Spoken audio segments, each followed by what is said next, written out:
దేవునికి స్తోత్రములు కలుగును గాక. ప్రియ దేవుని పిల్లలారా, మీ అందరికీ మన ప్రభు అయిన యేసుక్రీస్తు నామములో శుభములు కలుగును గాక.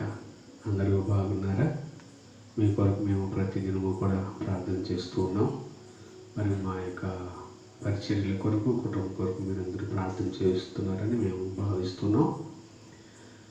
ప్రార్థన చేసుకుని మనము వాక్యంలోనికి వెళ్దాము. పరిశుద్ధుడైన మా ప్రియ పరలోకపు తండ్రి, మీకు వందనాలు, స్తోత్రాలు తెలియజేస్తున్నాను నాయన. ఇదిగో నా ప్రభా, ఈ సమయంలో కూడా మీ పాద సాన్నిధ్యంలో మేమందరం నాయన మిమ్మల్ని కనపరుచుకోవడానికి, మీ మాటలు వినడానికి మీరు మాకు ఇచ్చిన అవకాశాన్ని బట్టి మీకు వందనాలు, స్తోత్రాలు ప్రభా. మీరే తోడుగా ఉండి నాయన సహాయం చేసి మహిమ మీరు పొందండి. ఈ వాక్కు బయలు వెడలు చూడగా వినే చెవులు గ్రహించే మనసు బిడ్డలకు దయచేయండి.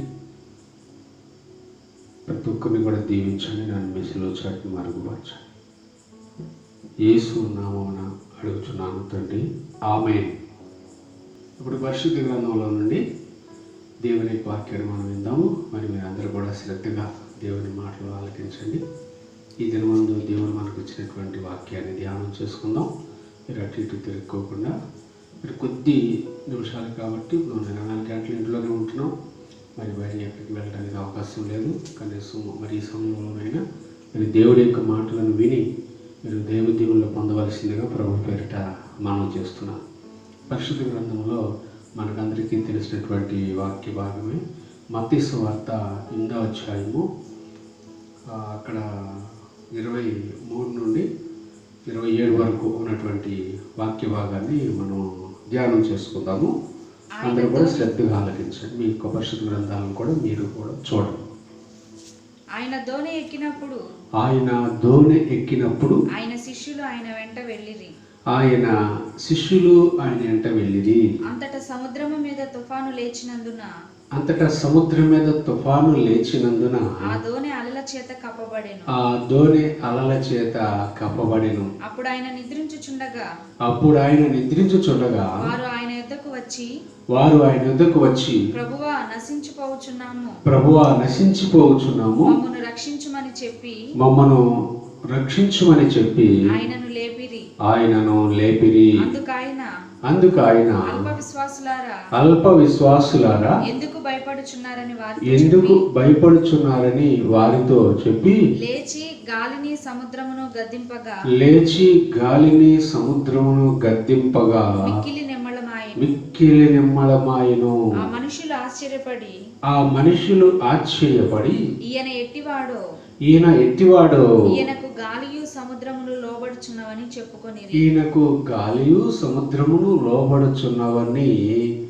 చెప్పుకొనిరి. మరి వాక్యం యొక్క అంశం ఏంటంటే రక్షించు దేవుడు. వాక్య అంశాన్ని మీరు గుర్తుంచుకోవాలి. రక్షించు దేవుడు.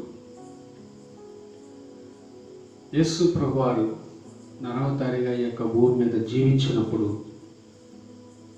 జరిగినటువంటి ఒక సంఘటన ఇది. యేసు ప్రభువారు కొండ మీద ప్రసంగాలు చేస్తున్నటువంటి సందర్భం అవన్నీ కూడా అయిపోయిన తర్వాత వీరు మళ్ళీ తిరిగి మనకు ప్రాంతానికి దేవుని యొక్క పరిచయ నిమిత్తమై వెళుతూ ఉండగా ఒక భయంకరమైనటువంటి సంఘటన అక్కడ జరుగుతున్నట్లు మనం చదువుకున్నాం. యేసు ప్రభువారు శిష్యులు అందరూ కూడా కలిసి ఒక దోణిలో, అంటే ఒక పడవలో వారు ప్రయాణం చేస్తూ ఉన్నారు. ప్రయాణం చేస్తున్నటువంటి ఆ యొక్క సమయంలో భయంకరమైనటువంటి ఒక తుఫాను వచ్చేసి యేసు ప్రభువారు ఆ నావలో ఉన్నారు, శిష్యులు కూడా ఆ నావలో ఉన్నారు. వారు ప్రయాణమై వెళుతూ ఉండగా భయంకరమైనటువంటి గాలి, వాన, ఆ నావ అటు ఇటు ఒరిగిపోతూ ఉంది. అది నీళ్ళతో నింపబడుతూ ఉంది. మనము కూడా ఒక ప్రయాణంలో ఉన్నాం. ఏమిటి ఆ ప్రయాణం అంటే ఆత్మీయ ప్రయాణం. ఆత్మీయ ప్రయాణంలో ఈ భూమి మీద నుంచి పరలోక రాజ్యానికి ప్రభు యేసుక్రీస్తు వారితో మనం బయలుదేరాం. ఆనాడు వారైతే దేవుని యొక్క సువార్తను ప్రపంచానికి అందించడానికి వారు బయలుదేరారు. తండ్రి అయిన దేవుని పని మీద కుమారుడు శిష్యులు బయలుదేరారు యేసు ప్రభువారు. కాబట్టి మీరు ఇక్కడ గమనించండి, మరి వారికే అంత భయంకరమైనటువంటి పరిస్థితి ఎదురైనప్పుడు మనమెంత ఈ రోజుల్లో మరి కరోనా వైరస్ వచ్చింది, ఇది భయపెడుతుంది జనాన్ని. కఠినమైనటువంటి ఆంక్షల మధ్య మన జీవితాలను కొనసాగిస్తున్నాం. ఇప్పుడు ఇది కూడా మనకు ఒక తుఫాను వంటిది. యేసు ప్రభు వారు వారితో ఉన్నారు, అయినా కానీ వాళ్ళు భయపడుతూ ఉన్నారు. ఆ నావను వారు చక్కగా నడిపిస్తున్నారు, ఎందుకంటే వాళ్ళు చేపలు పట్టి వాళ్ళు కాబట్టి ఎటువంటి తుఫాన్లు ఎదిరినప్పటికీ కూడా ఆ నావను ఎలా నడపాలో వాళ్ళకు బాగా తెలుసు. వాళ్ళు ఎన్నో ప్రయత్నాలు చేశారు, అయితే ఫలించలేదు. కొన్ని సమయాల్లో మనం కూడా మన కష్టకాలంలో ఎన్నో ప్రయత్నాలు చేస్తూ ఉంటాం. అనారోగ్యమైనటువంటి తుఫాను మనకు ఎదురవుతూ ఉంటుంది, అసమాధానం అనే తుఫాను ఎదురవుతూ ఉంటుంది, దురాత్మ అనే తుఫాను, సాతాను అనే తుఫాను, అనారోగ్యం అనే తుఫాను, నష్టాలు అనేటువంటి తుఫాను మన జీవితంలో ఎన్నో ఎదురవుతూ ఉంటాయి. ఎన్ని ఎదురైనప్పటికీ కూడా నువ్వు ఒకటి గమనించాలి, ఆనాడు ఆ సముద్రం మీద ఆ యొక్క నావలో శిష్యులతో యేసు ప్రభువారు ఉన్నారు. ఇప్పుడు నీతోనూ నాతోనూ మనందరితోనూ కూడా ఆయన తోడై ఉండి ఈ లోకము అనేటువంటి సముద్రంలో నుండి మనందరినీ కూడా ఆ పరమకానాను యాత్రకు ప్రభువు నడిపిస్తూ ఉన్నారు. నిజంగా సముద్రాన్ని మనం చూసినట్లయితే అది చాలా భయంకరమైంది. ఆ సముద్రంలో కనుసూపు మేరలో మనకు దరి కనబడదు, నీరే కనబడుతుంది. ఆ నీటి మధ్యలో నావ నడవటం అంటే అది మామూలు విషయం కాదు.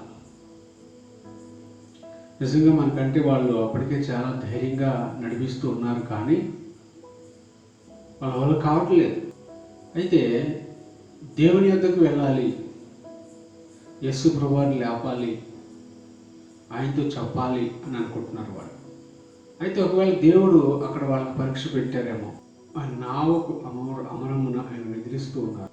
అసలు వీళ్ళు ఏం చేస్తారో, నాకు ప్రార్థన చేస్తారా లేకపోతే వీళ్ళు ఏం చేస్తారని యేసు ప్రభువారు ఒకవేళ అక్కడ వాళ్ళకి అదొక పరీక్షగా పెట్టారేమో.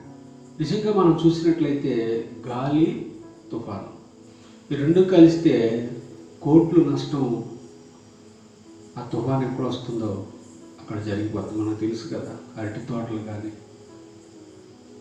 పండ్ల తోటలు కానీ ఎన్నో రకరకాలుగా, మామిడి తోటలు కావచ్చు, కొబ్బరి తోటలు కావచ్చు, అన్నీ నేలమట్టం చేయబడతాయి. ఇంకా తర్వాత నష్టాన్ని అంచనా వేయటానికి వస్తారు అధికారులు. ఇన్ని కోట్లు నష్టం వాటిల్లింది అని వాళ్ళు ప్రకటన చేస్తారు. ఒక రోజులో లేకపోతే ఒక 4-5 గంటల్లో ఆ విపరీతమైనటువంటి గాలికి ఆ విధమైనటువంటి నష్టాలు చోటు చేసుకుంటాయి. మరి సముద్రం మీద నావ గాలికి తిరగబడిపోవాలి, కానీ తిరగబడలేదు. ఎందుకంటే ఆ నావలో యేసు ప్రభువారు ఉన్నారు. దేవునికి స్తోత్రం కలుగును గాక. నీ హృదయము అనేటువంటి ఒక నావ, అది చిన్ని నావ. ఆ నావలో యేసు ప్రభువారు ఉన్నారు అని నువ్వు నమ్మాలి. ఇక్కడ మనం చూసినట్లయితే వాళ్ళు చాలా ప్రయత్నాలు చేశారు, కానీ వాళ్ళ ప్రయత్నాలు ఏవీ ఫలించలేదు. అందుకని ఇప్పుడు వాళ్ళు ఏమనుకుంటున్నారంటే, యేసు ప్రభువా, యేసయ్యా, మేము నశించిపోతున్నాం, నీకు చింత లేదా? మేము ఎంతో ఇబ్బందుల్లో ఉన్నాం, మమ్మల్ని పట్టించుకోవా అని యేసు ప్రభువు దగ్గరికి వెళ్ళి ఆయనకు మనవి చేసుకుంటూ ఉన్నారు. మనకు కూడా మన కష్టాలు వచ్చినప్పుడు మనుషులకు చెప్పకూడదు. శిష్యులు అక్కడ ఒక మంచి పని చేస్తున్నారు, వెళ్ళి యేసయ్యకు చెప్పుకుంటున్నారు. చాలామంది మనుషులకు చెప్పుకొని అలర చేసుకుంటారు, వారిని సులభం చేసుకుంటారు, ఎదుటి వాళ్ళని కూడా సులభం చేస్తారు, దేవుని మహిమను సులభం చేస్తారు. శిష్యుల్లో నుంచి మనం నేర్చుకోవాల్సింది ఏమిటంటే, వారి కష్టకాలంలో ఆ గాలి తుఫానులో యేసు ప్రభువారి దగ్గరికి వెళ్ళి వాళ్ళ యొక్క సమస్య అంతటిని కూడా చెప్పుకుంటున్నారు. మనకు కూడా ఎన్ని కష్టములు వచ్చినా, నష్టములు వచ్చినా, ఎన్ని అవమానాలు, ఇరుకులు, ఇబ్బందులు, వ్యాధులు, శోధనలు ఎదురవుతున్నా వాటన్నిటిలో కూడా ఏం చేయాలంటే దేవుని యొద్దకు వెళ్ళి మనం ప్రార్థన చేసుకోవాలి, దేవునికి మనం చెప్పుకోవాలి. ఇప్పుడు వీళ్ళు వెళ్ళి యేసు ప్రభు వారితో చెప్తున్నారు, అయ్యా మేము ఎన్నో ప్రయత్నాలు చేశాము ఈ నావను కాపాడడానికి, కానీ మా వల్ల కావడం లేదు. ఇక్కడ మీరు గమనించండి, తుఫాను ఆ గాలిని ఆపటం వారికి చేత కాలేదు. సృష్టికర్త వారితో ఉన్నారనే సంగతి వాళ్ళకు తెలుసు, కానీ ఈ సృష్టి మీద మనకు కూడా దేవుడు అధికారం ఇచ్చాడనే సంగతి వాళ్ళకు తెలియదు. ఎందుకంటే ఆదాము అవ్వలకు దేవుడు సృష్టినిచ్చినప్పుడు చెప్పారు, ఈ భూమిని మీరు ఏలండి అని, ఈ భూమిని మీరు నింపండి అని. అయితే వీళ్ళు కూడా మనకు అధికారం ఇచ్చారనే సంగతి వాళ్ళకి తెలియలేదు. సంఖలో మేకపిల్లలు పెట్టుకుని ఊరంతా దిగినట్టు వాళ్ళ యొక్క తెలివితేటలో, వాళ్ళ యొక్క జ్ఞానంతో ఏదైనా మనం సాధించవచ్చు అనుకున్నారు. కొంతమంది ఎలాగ అనుకుంటారు, వారికి ఉన్న తెలివితేటలతో, వారికి ఉన్న శక్తి సామర్థ్యాలతో, వారికి ఉన్న డబ్బుతో, వారికి ఉన్నటువంటి అంగు ఆర్పాటాలతో, వారికి ఉన్నటువంటి మాటకారితనం, వాటితో ఏదైనా చేయొచ్చు అనుకుంటారు. కానీ ప్రియ దేవుని పిల్లలారా, అది అసాధ్యం. అక్కడ వాళ్ళు చేపలు పట్టేవాళ్ళు కాబట్టి సముద్రం యొక్క తుఫాను గాలి వాళ్ళకి తెలుసు. మేమేదో సీనియర్లు అని ఒకవేళ వాళ్ళు అనుకున్నారేమో, కానీ అవి ఏమి కూడా అక్కడ పని చేయలేదు. కాబట్టి ఇక్కడ నీవు గమనించాలి, నీవు కూడా నీ కష్టకాలంలో దేవుని దగ్గరికి వెళ్ళి ప్రార్థన చేసుకోవాలి. వాళ్ళ నుంచి మనం నేర్చుకోవాలి. కానీ చాలామంది చర్చి మానేటు, ప్రార్థనకి రాకుండా, వాక్యం చదవకుండా, ప్రార్థన చేయకుండా, ప్రభువుకి ఇవ్వాల్సిన ఇవ్వకుండా, ఇష్టానుసారంగా ప్రవర్తిస్తూ వారు ఆత్మస్థితిలో చల్లారిపోతూ ఉంటారు. వారికి ఎదురైనటువంటి తుఫానుల మధ్య వారు అలా ఉంటారు. కానీ ఇక్కడ మీరు గమనిస్తే వీరు యేసయ్య దగ్గరకు వెళ్ళారు. చాలా ప్రాముఖ్యమైనటువంటి విషయం అది. యాములు ఆయన ఎట్టబోతే మాకెందుకని చెప్పేసి మేము కూడా అట్లా చనిపోవాల్సి ఉన్నాం కదా అని వాళ్ళు సముద్రంలో దూకి వెళ్ళారు. చాలామంది వారి కష్టాలు ఎక్కువైనాయి అని చెప్పేసి బయటికి వెళ్ళిపోతూ ఉంటారు. అంటే ఈ లోకము ఒక సముద్రం అని లేఖనంలో మనం చూస్తాం. లోకం అనే సముద్రంలో నుండి సంగమంలోనికి చేర్చబడి మరలా వాళ్ళకి కష్టాలు, నష్టాలు ఎక్కువైపోతున్నాయి, తీరలేదని దేవుడిని విడిచిపెట్టి మళ్ళీ లోకం అనే సముద్రంలో కలిసిపోయేవాళ్ళు చాలామంది ఉన్నారు. ఇక్కడ శిష్యులు చావైనా రేవైనా యేసు ప్రభువు వారిని వెంబడిస్తున్నాం కాబట్టి ఆయనతోనే నా జీవితం, మన జీవితాలు ముగింపు, కాబట్టి ఏదైతే అవుద్ది అని వారు నావలో అలాగే ఉండారు. ఇప్పుడు ఫోన్లు వచ్చినాయండి, ఇప్పుడు ఫోన్లు కూడా లేవు. ఇప్పుడైతే ఫోన్ చేసి ఆ నిద్రపోతున్న వ్యక్తిని వదిలేసి ముందు మనం కాపాడుకోవాలని ఒక పడవ రప్పించి అందులో ఎక్కేసి వెళ్ళిపోవచ్చు. కానీ శిష్యులు అలాగే చేయలేదు. యేసయ్య దగ్గరికి వెళ్ళి వాళ్ళ కష్టమంతటిని కూడా చెప్పుకుంటూ ఉన్నారు. కొన్ని దేవుడే స్వయంగా ఆ రీతిగా ఉంచుతారు, ఎందుకంటే ఆయన మహిమను బయలుపరచడానికి.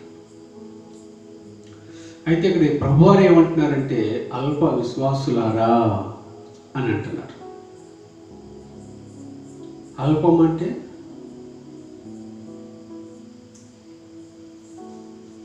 విశ్వాసం ఉంది కానీ ఆ విశ్వాసంలో బలం లేదు.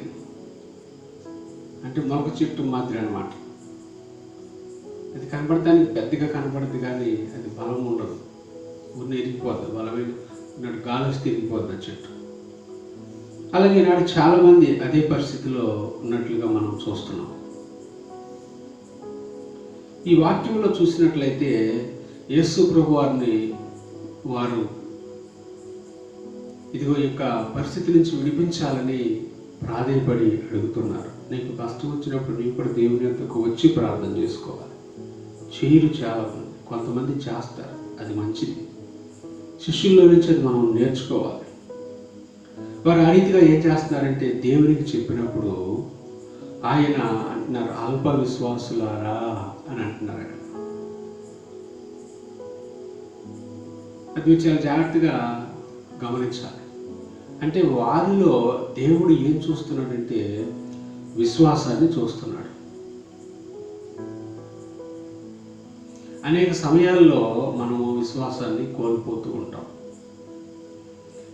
పైకి భక్తి చేస్తూ ఉంటాము, కానీ హృదయంలో మాత్రం దేవుని యెడల విశ్వాసము ఉండదు. ఇప్పుడు వాళ్ళలో ఉంది కానీ చాలా తక్కువగా ఉంది. కాబట్టి అలా ఉండకూడదు. 100% నీలో విశ్వాసం ఉండాలి అని దేవుడు కోరుకుంటున్నాడు. ఆయన వారిని చూసి ఆ రీతిగా మాట్లాడుతున్నారు అక్కడ. ఆయన లేచి గాలిని సముద్రమును గట్టిగా గద్దించినప్పుడు రెండు ఆగిపోయాయి. ఇది మనకు చాలా గొప్ప, కానీ దేవుడి దృష్టిలో మాత్రం అది స్వల్పమైనటువంటి కార్యం. ఎందుకంటే యేసు ప్రభు వారు సర్వసృష్టికి ఆది సంభూతుడు. ఆయనకు సమస్తమును కూడా తెలుసు. కాబట్టి తన ప్రజలకు ఎలాంటి ఇబ్బంది వచ్చినా ఆయన మనకు సహాయం చేస్తారు. ఇక్కడ వారిని అన్నారు, అల్ప విశ్వాసులారా అని అన్నారు అని విడిచిపెట్టల. మీకు బుద్ధి ఉందా, మీకు తెలివితేటలు ఉన్నాయా, ఎందుకు మీరు అలా చేస్తున్నారు, నేను నిద్రపోవాలి కదా, నేను ఎందుకు అట్లా లేపుతున్నారు అని ఆయన అనలేదు, విసుక్కోలేదు వాళ్ళు. కానీ వాళ్ళ యొక్క ఆత్మీయ స్థితిలో ఉన్నటువంటి ఒక బలహీనతను ప్రభువారు బయట పెడుతున్నారు. విశ్వాసంలో వారు వెనకబడిపోయి ఉన్నారని ఆయన గమనిస్తున్నారు. అంటే సమస్యలు వచ్చినప్పుడు మన విశ్వాసాన్ని దృఢంగా ఉంచుకోవాలని, దానిని వృద్ధి చేసుకోవాలని, ఆ యొక్క విశ్వాసాన్ని మనం బలపరుచుకోవాలని, అలవర్చుకోవాలని దేవుడు ఎంతో కోరుతూ ఉన్నారు. అంటే మన హృదయాలలో ఎప్పుడు కూడా ఆయన విశ్వాసాన్ని చూస్తున్నారు. షుగర్ వ్యాధి ఉన్న వాళ్ళకి డాక్టర్ గారు ఎప్పుడు కూడా వాళ్ళకి షుగర్ టెస్ట్ చేస్తూనే ఉంటారు. బీపీ ఉన్నవారికి బీపీ టెస్ట్ చేస్తూనే ఉంటారు. గుండె బలహీనత ఉన్నవారికి ఎప్పుడు గుండె బలహీనత గురించి టెస్టులు చేస్తూనే ఉంటారు. కిడ్నీలు బలహీనతలు ఉన్నవారి గురించి వారికి ఎప్పుడు టెస్టులు చేస్తూనే ఉంటారు. ఒక డాక్టరు ఒక శరీరంలో ఏ అవయవం బలహీనంగా ఉందో దాని కొరకు అతను పరీక్షలు చేస్తూనే ఉంటాడు. ఎందుకంటే అది చక్కగా ఉండడానికి. అలాగే నీ హృదయంలో కూడా విశ్వాసం ఎప్పుడు కూడా పరమ డాక్టర్ అయినటువంటి యేసు ప్రభు వారు పరిశీలన చేస్తూ ఉంటారు. అందుకని నీ విశ్వాసం 100% అది స్థిరమైనదిగా, బలమైనదిగా, ప్రభువుని సంతోషపెట్టేదిగా, నిన్ను సమస్యను చుడిపించేదిగా ఉండాలి. అది వారిలో లేదని దేవుడు అక్కడ మాట్లాడుతూ ఉన్నారు. కనుక ప్రియమైన దేవుని పిల్లలారా, మరి వీళ్ళందరూ కూడా గమనించండి. ఈ రోజుకి ఎన్నో కఠినమైనటువంటి బలమైన గాలి తుఫానుల మధ్య నీ జీవిత యాత్రను కొనసాగిస్తూ ఉన్నావు. మరి కరోనా వైరస్ వలన, ఈ లాక్డౌన్ వలన నువ్వెన్నో ఇబ్బందులు ఎదుర్కొంటూ ఉండవచ్చు. ఇది ఒక తుఫాను మనందరికీ కూడా, ప్రపంచం మీదకి వచ్చిన భయంకరమైన తుఫాను కరోనా వైరస్ అనేది.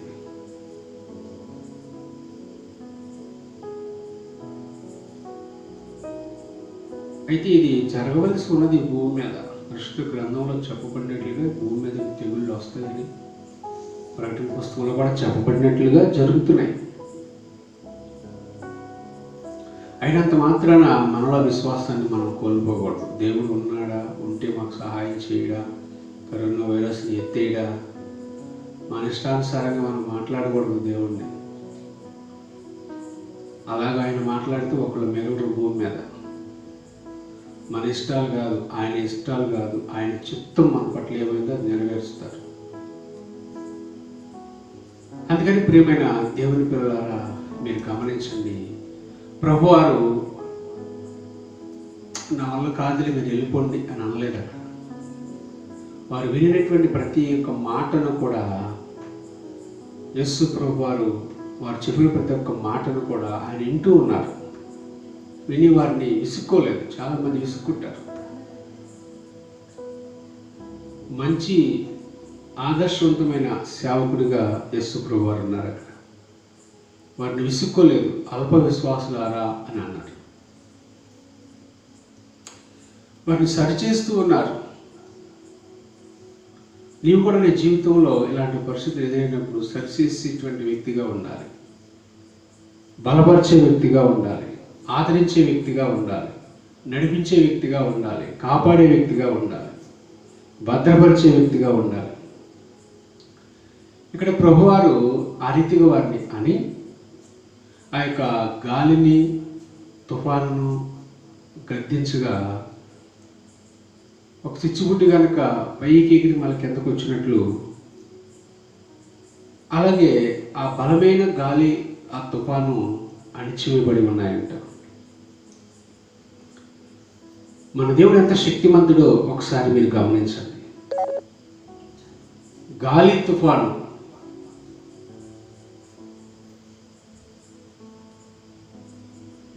తుఫాను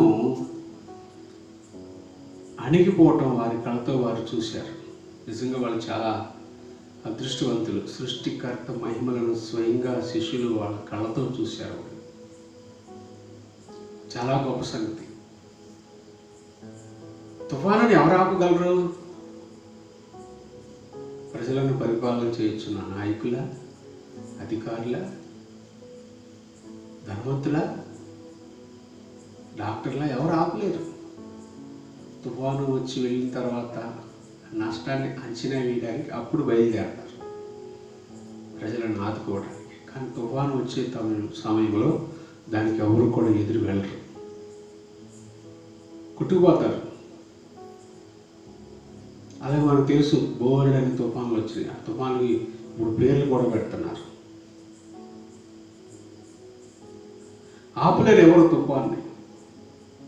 తుఫానును ఆపగలిగేటువంటి అంత శాస్త్రీయ జ్ఞానం ఇంకా మనుషులకు రాలేదు. కానీ దేవుడు తన మాట చేత తుఫానును అణిచివేశారు. నీ జీవితంలో కూడా ఎటువంటి తుఫానులు ఎదురవుతున్నా వాటన్నిటిని అణిచివేయడానికి నీవు కూడా ఏం చేయాలంటే దేవునికి మొరపెట్టుకోవాలి. ఆయన వాయిదాలు వేసే దేవుడు కాదు, పట్టించుకునే దేవుడు కాదు, నా వల్ల కాదనే దేవుడు కాదు, ఇప్పుడు దాకా ఎందుకు రాలేదనే దేవుడు కాదు, రేపు చూద్దాంలే అనే దేవుడు కాదు ఆయన. నువ్వు ప్రార్థించిన వెంటనే నీకు పరిష్కారం చూపగలడు, నీకు సహాయం చేయగలడు, నేను విడిచిపెట్టడు ఆయన. అయితే నువ్వు నమ్మాలి, నీలో విశ్వాసం ఉండాలి. అక్కడ చూసినట్లయితే దేవుడు వాటిని గద్దించాడంట. ఎంత గొప్ప దేవుడు! ఆ యొక్క తుఫాను గాలి అణిచివేయబడి అంట. మీరు ఎప్పుడైనా మీ జీవితంలో చూసారా గాలి ఆపేవాళ్ళు? వస్తున్న బలమైన గాలి, ఆ గాలికి ఇంటి పైకప్పులు లెగిసిపోతాయి, పెద్ద పెద్ద వృక్షాలు నేల కొరిగిపోతాయి, మనుషులు కార్లు కూడా కొట్టుకుపోతాయి. ఆ విధమైనటువంటి ఆ బలమైన గాలిని యేసుప్రభువారు ఆపగలిగారంటే, ఆనాటి మనుషులు చూశారంటే ఎంత గొప్ప సంగతి అది.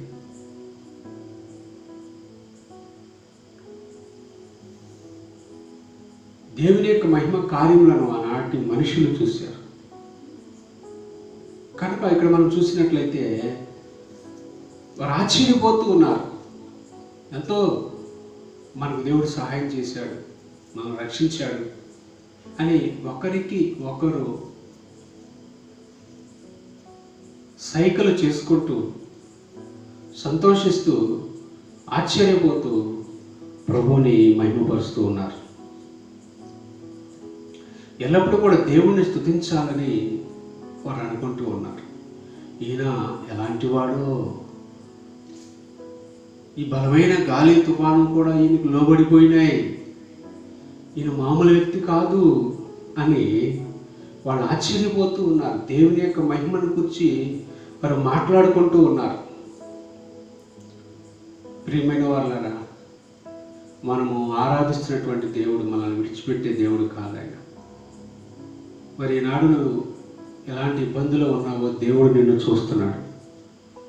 ఆకాశ పక్షులను పోషించినట్లుగా ఆయన నిన్ను పోషిస్తున్నాడు, ఇంకా పోషిస్తాడు. తల్లిదండ్రులు నిన్ను చేయి విడిచిన దేవుడు నిన్ను చేయి విడివాడు. ఆయన నీ వైపే చూస్తున్నాడు. నా యొద్దకు వస్తావా, నీ సమస్యలు నేను పరిష్కారం చేస్తాను, నీ బాధలు నువ్వు నా యొద్దకు వస్తావా అనే దేవుడు నీ వైపే చూస్తున్నాడు. వాళ్ళు వెళ్ళారు, ప్రభువును లేపారు వెళ్ళి. కాబట్టి నీవు కూడా దేవుని యొద్దకు వెళ్ళాలి, ప్రార్థనలో వెళ్ళాలి. మాస్టర్ గారు ఇప్పుడు ఎలా వెళ్ళమంటారు మందిరానికి అని మీరు అనొచ్చు. అవును, రైటే, నేను వెళ్ళమని ఇప్పుడే చెప్పను, ఇప్పుడు పరిస్థితులు అనుకూలంగా లేవు. కానీ నీ ఇంట్లోనే, నీ ప్రార్థన గదిలోనే ప్రత్యేక గది ఏర్పాటు చేసుకోండి. ఆ గదిలోనే ప్రార్థనలో దేవుని దగ్గరికి వెళ్ళాలి. పరలోకపు ఆఫీసును సంప్రదించాలి, దర్శించాలి. అప్పుడు నీ అప్లికేషన్ దేవుడు స్వీకరిస్తాడు. అది రిజెక్ట్ కాదు. ఆయన నిన్ను విడిచిపెట్టడు. నీకు సహాయం చేసేటువంటి దేవుడు ఆయన. శిష్యులను ఎంతగానో ఆదుకున్నారు, శిష్యులను రక్షించాడు. అక్కడ తన ప్రేమను శిష్యుల చూపించారు ప్రభువారు. వారు మామూలు వ్యక్తులు కూడా కాదు. చేపలు పట్టే విషయంలో మంచి సీనియారిటీ కలిగినటువంటి శిష్యులు వాళ్ళు. అయినప్పటికీ కూడా వారు ప్రెస్టేజ్కి భంగం కలుగుతుందేమో అనే దేవుని దగ్గరికి వెళ్ళటం వాళ్ళు మానేయలేదు. కానీ చాలామంది అలా ఉన్నారు. ఈ రోజున ప్రభువుని నమ్ముకున్నా వాళ్ళ ప్రెస్టేజ్కి భంగం కలుగుద్దేమోనని కొన్ని విషయాలలో వెనకం చేస్తూ ఉంటారు. అలా ఉండకూడదు. జాగ్రత్త. ప్రియమైన సహోదరి సహోదరుడా, ఈ 70-80 సంవత్సరాల జీవిత కాలంలో ఎన్నో తుఫానులు, బలమైన గాలులు ఎదుర్కోవాల్సి ఉంది. అనగా ఆ విధమైన పరిస్థితులు నువ్వు ఎదుర్కోవాల్సి ఉంది.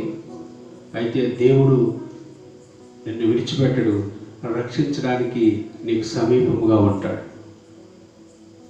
నువ్వు నమ్ముకున్న మనుషులు నీకు అందుబాటులో ఉండరేమో, కానీ దేవుణ్ణి నమ్ముకున్న నీవు ఆయన నీకు ఎప్పుడు అందుబాటులోనే ఉంటారు.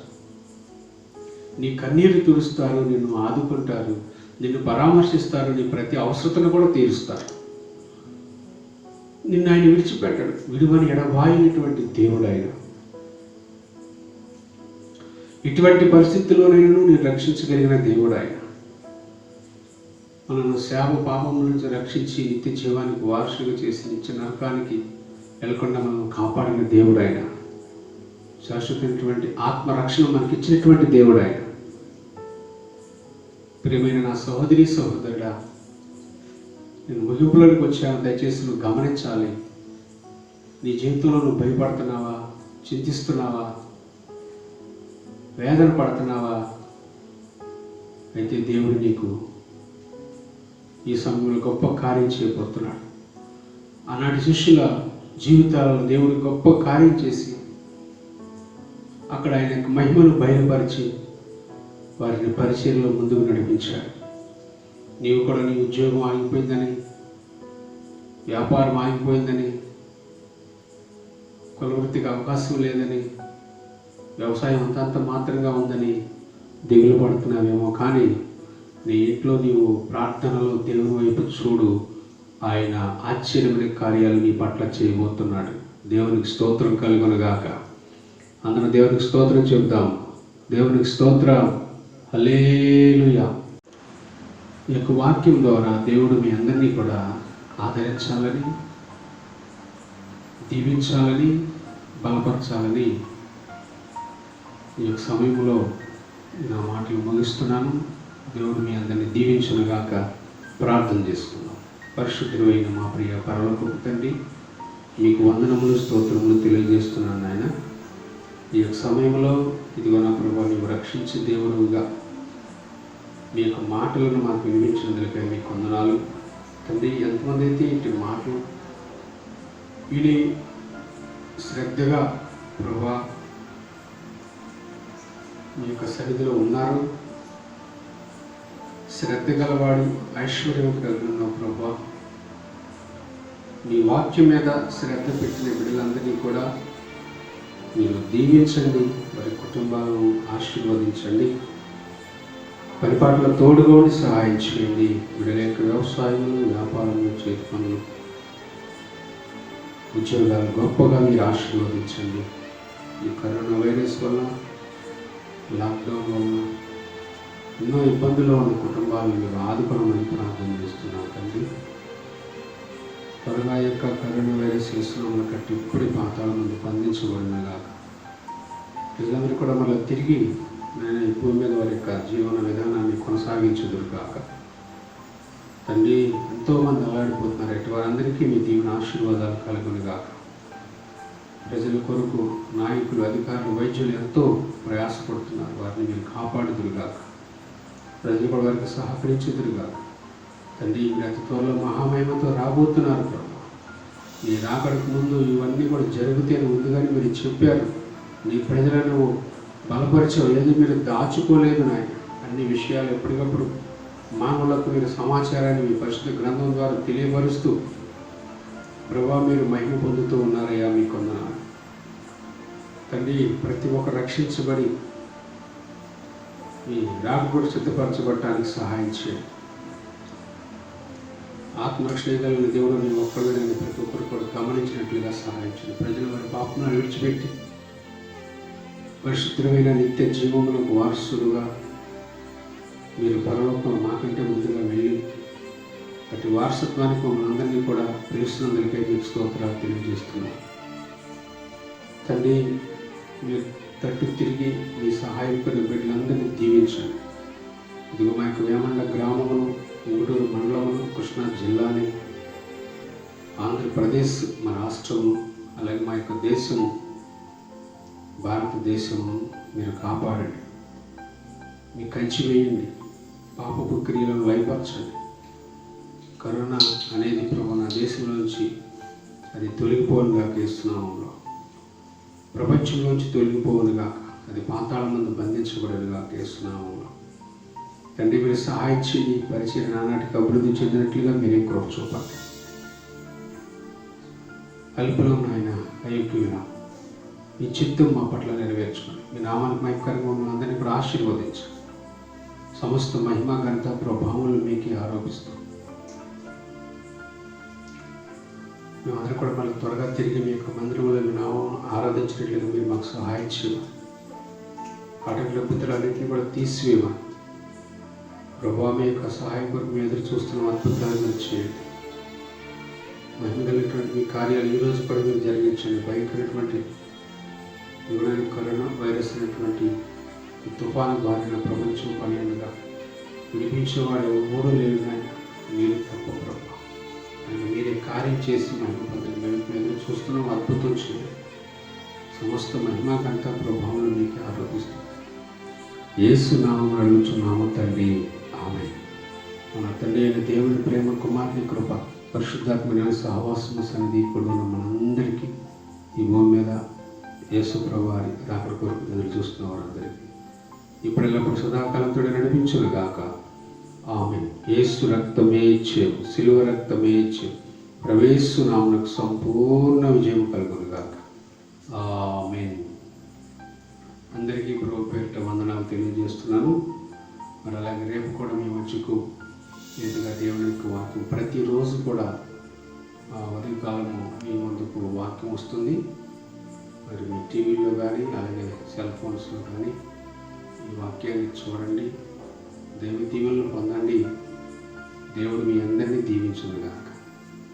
అందరికీ వందనాలు.